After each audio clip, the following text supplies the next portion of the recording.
பிரித்தானியாவில் வசிக்கும் மக்களுக்கு மற்றுமொரு அதிர்ச்சியான செய்தி வெளியாகியுள்ளது. ஏற்கனவே வாழ்க்கை செலவு அதிகரிப்பால் மக்கள் கஷ்டப்பட்டுக் கொண்டிருக்கும் நிலையில் இப்போது உணவுப் பொருட்களின் விலை கிடுகிடுவென 10% வரை உயரப்போவதாக எச்சரிக்கை விடுக்கப்பட்டுள்ளது. பிரித்தானியாவின் உணவு மற்றும் பானங்கள் கூட்டமைப்பு முன்னதாக உணவு விலை 3.2% தான் உயரும் என்று கணித்திருந்தது. ஆனால் தற்போது ஏற்பட்டுள்ள சர்வதேச பதற்றங்களால் இந்த விலை உயர்வு 9 முதல் 10% இருக்கும் என்று தங்களது கணிப்பை மாற்றியுள்ளனர். மத்திய கிழக்கில் குறிப்பாக அமெரிக்கா, இஸ்ரேல் மற்றும் ஈரான் இடையே கடந்த பிப்ரவரி இறுதியில் வெடித்த போர் சூழலே இதற்கு முக்கிய காரணம்.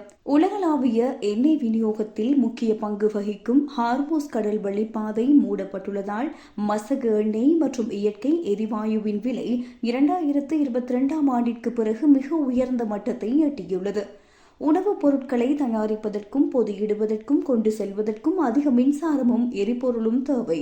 எரிசக்தி விலை உயரும் போது சிறிய மற்றும் பெரிய உணவு உற்பத்தி நிறுவனங்கள் அந்த மேலதிக செலவை சமாளிக்க முடியாமல் பொருட்களின் விலையை உயர்த்த வேண்டிய கட்டாயத்தில் உள்ளன.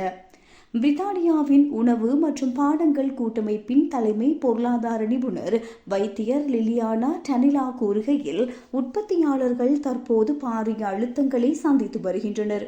நிறுவனங்கள் விலையை உயர்த்தாமல் இருக்க முயற்சி செய்தாலும் தற்போதைய சூழ்நிலையில் உணவுப் பொருட்களின் விலை அதிகரிப்பை தவிர்க்க முடியாது என தெரிவித்துள்ளார்.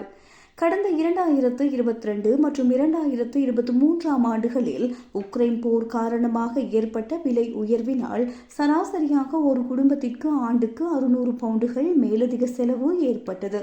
அதேபோன்ற ஒரு நெருக்கடி நிலை மீண்டும் 2026இல் உருவாகும் என ஆய்வாளர்கள் அச்சம் தெரிவிக்கின்றனர். எதிர்வரும் மாதங்களில் பிரித்தானியாவில் வாழ்க்கை செலவு இன்னும் சவாலானதாக மாறப்போகின்றது. ஏப்ரல் மாத இறுதியிலிருந்து இந்த விலை மாற்றங்கள் உங்கள் சூப்பர் மார்க்கெட் பில்களில் எதிரொலிக்க தொடங்கும் என எச்சரிக்கப்பட்டுள்ளது.